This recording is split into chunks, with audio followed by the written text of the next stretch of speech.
Bismillahirrahmanirrahim. Assalamualaikum warahmatullahi wabarakatuh. Terima kasih. Kita akan membahas materi baru untuk semester genap ini. Yang pertama yaitu tentang hukum dasar kimia.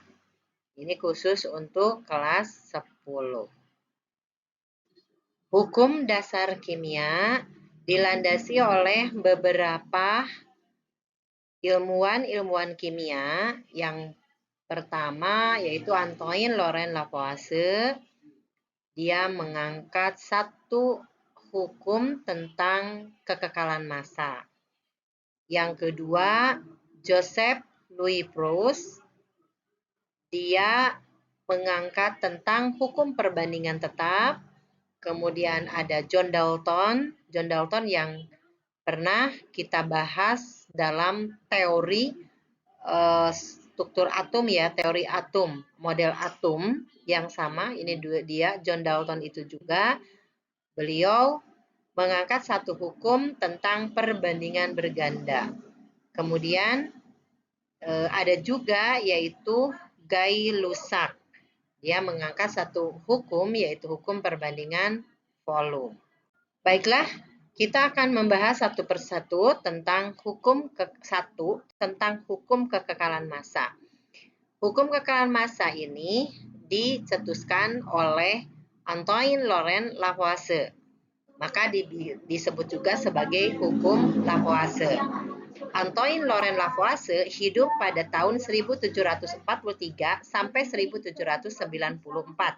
Lahir di Paris, anak seorang ahli hukum. Lavoisier dipandang sebagai bapak ilmu kimia modern karena memang didasarkan kepada percobaan.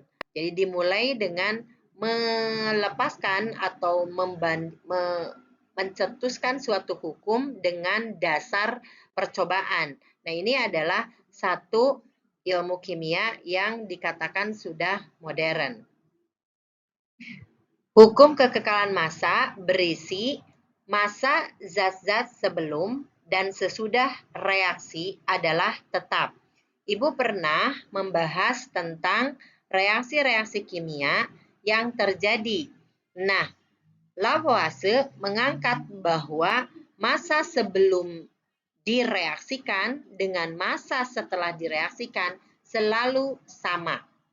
Ini adalah satu contoh, yaitu ketika misalnya hidrogen, gitu ya, ini ada hidrogen direaksikan dengan oksigen. Jadi kalau kita misalnya menuliskan hidrogen yang gas direaksikan dengan oksigen dalam keadaan gas juga, itu akan menghasilkan air. Ini kan pernah Ibu bahas ya. Ya, ini gas juga.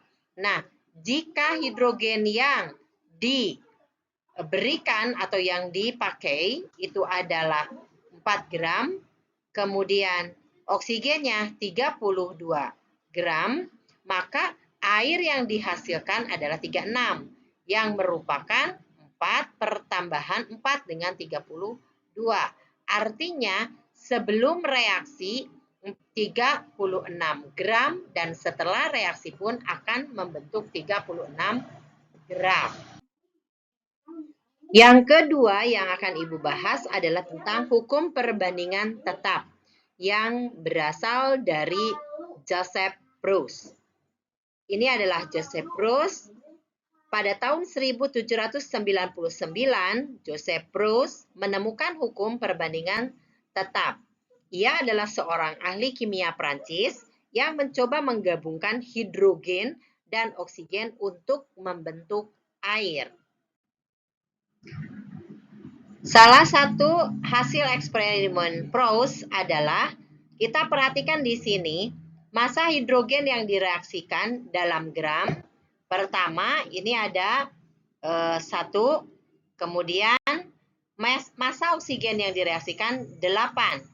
Ternyata air yang terbentuk 9 gram. Dan di sini tidak ada sisa baik hidrogen maupun oksigen. Kalau kita nyambung tadi dari konsep hukum kekekalan massa, maka ini sesuai dengan hukum kekekalan massa. 1 ditambah 8, kan ini adalah reaksinya, 1 ditambah 8 adalah 9. Jadi konsep dari Proust tidak lepas dari konsep dari Lavoisier tentang hukum kekekalan massa. Kemudian massa yang kedua, percobaan yang kedua adalah Proust membuat massa hidrogennya menjadi 2 gram, sedangkan massa oksigen tetap. Ternyata air yang dibentuk masih juga 9, dan diselidiki bahwa ada sisa hidrogen sebanyak 1 gram. Kalau kita perhatikan tadi, hidrogen yang dimasukkan 2 gram, maka di sini sisa hidrogen ada 1 gram. Artinya sama dengan percobaan pertama bahwa hidrogen yang dihabiskan hanya 1 gram jika massa oksigennya 8 gram. Lalu percobaan yang ketiga. Percobaan yang ketiga didesain massa hidrogennya 1 gram. Sementara massa oksigennya 9 gram. Ternyata massa air tetap dalam 9 gram. Dan diketahui ada sisa 1 gram oksigen. Artinya, lagi-lagi seperti penjelasan tadi, bahwa ketika massa hidrogen 1 gram, maka massa oksigen yang dihabiskan hanya 8 gram. Kemudian, yang berikutnya, yang keempat, didesain massa hidrogennya 2 gram, kemudian massa oksigen 16 gram, ternyata massa air yang terbentuk 18 gram. Dan tidak ada sisa baik hidrogen maupun oksigen. Ya, kita lihat contoh soal yang bisa kita selesaikan. Berarti tadi kan ada hukum perbandingan tetap dalam pembentukan air dari oksigen dan hidrogen. Nah, sekarang misalnya jika kita mau mereaksikan 4 gram hidrogen dengan 40 gram oksigen, berapa gramkah air yang terbentuk? Jadi, tadi kita sudah menyelesaikan bahwa perbandingan massa hidrogen dengan oksigen adalah 1 berbanding 8. Jadi, di sini ini adalah hasil yang tadi, percobaan pertama. Percobaan yang disebutkan ada percobaan 1, 2, 3, 4, disimpulkan bahwa perbandingan hidrogen dan oksigen adalah 1 berbanding 8. Perbandingan massa hidrogen dengan oksigen yang dicampurkan adalah 4 gram berbanding dengan 40 gram. Atau di sini dikatakan bahwa 4 gram hidrogen direaksikan dengan 40 gram oksigen. Oleh karena perbandingan hidrogen dan oksigen 1 berbanding 8, artinya 4 gram hidrogen itu memerlukan 4 kali 8 gram oksigen. 4 kali 8, ini 4 kali 8 adalah 32 gram. Berarti diperlukan 32 gram oksigen. Jadi kalau 4 gram hidrogennya, maka oksigen yang diperlukan cukup 32 gram. Kita lanjutkan. Berarti pada kasus oksigen yang dicampurkan, tidak bereaksi sempurna oksigennya. Mengapa? Karena tadi oksigen yang direaksikan sebanyak 40. Sementara yang diperlukan hanya 32.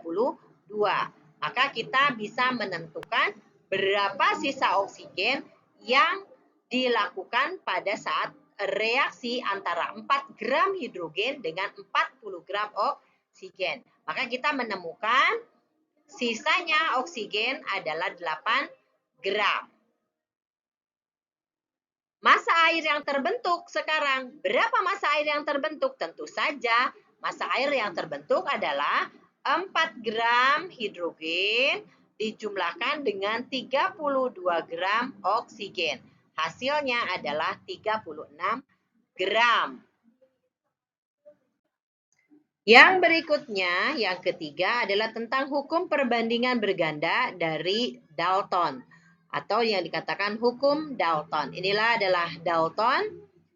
John Dalton adalah seorang guru sekolah dari Inggris yang yang merupakan ahli fisika dan kimia. Pada tahun 1803, beliau menemukan hukum perbandingan berganda. Kita perhatikan penjelasan. Dalam hukum perbandingan berganda, misalnya di sini ada dua buah unsur yang bergabung atau membentuk senyawa. Misalnya dua buah unsur tersebut adalah nitrogen dan oksigen. Nitrogen dan oksigen ternyata dapat membentuk beberapa senyawa yang berbeda. Yang pertama, misalnya di sini ada N2O, dinitrogen monoksida. Yang kedua, nitrogen monoksida. Yang ketiga, dinitrogen trioksida. Yang keempat, dinitrogen tetraoksida. Dengan komposisi massa terlihat dalam tabel sebagai berikut. Misalnya, untuk N2O, massa nitrogennya 28, massa oksigen 16. Maka perbandingannya 7:4. Ibu, ini dari mana massa nitrogen? Apakah sekehendak kita? Tidak, tentu saja. Di sini, ini berasal dari yang pernah kita bahas, yaitu tentang massa atom relatif. Jadi dari massa atom relatif N itu kan 14. N di sini ada 2, maka 14 kali 2, berarti ini ada 28. Massa relatif untuk oksigen adalah 16. Dan oksigen di sini 1, 16. Kalau kita buat perbandingan terkecil, maka 7:4. 28 berbanding 16 sama saja dengan 7:4. 28 dibagi 4, kemudian 16 dibagi 4, hasilnya 7:4. Yang kedua, NO 14 berbanding 16, karena ini satu-satu. Maka perbandingannya adalah 7:8. Berikutnya, N2O3. 28 berbanding 48, 7:12. N2O4, 28 berbanding 64, 7:16. Maka di sini yang merupakan perbandingan bergandanya adalah ini dia. Ada 4, kemudian 8, 12, 16. Inilah yang merupakan perbandingan berganda dari John Dalton. Ya, itulah untuk sekarang ini yang bisa Ibu jelaskan tentang hukum dasar kimia. Baru ada 3, yaitu hukum dasar perbandingan berganda, kemudian ada hukum perbandingan volume, dan juga Lavoisier. Jadi baru 3, nanti kita akan lanjutkan pada pertemuan berikutnya. Terima kasih. Assalamualaikum warahmatullahi wabarakatuh.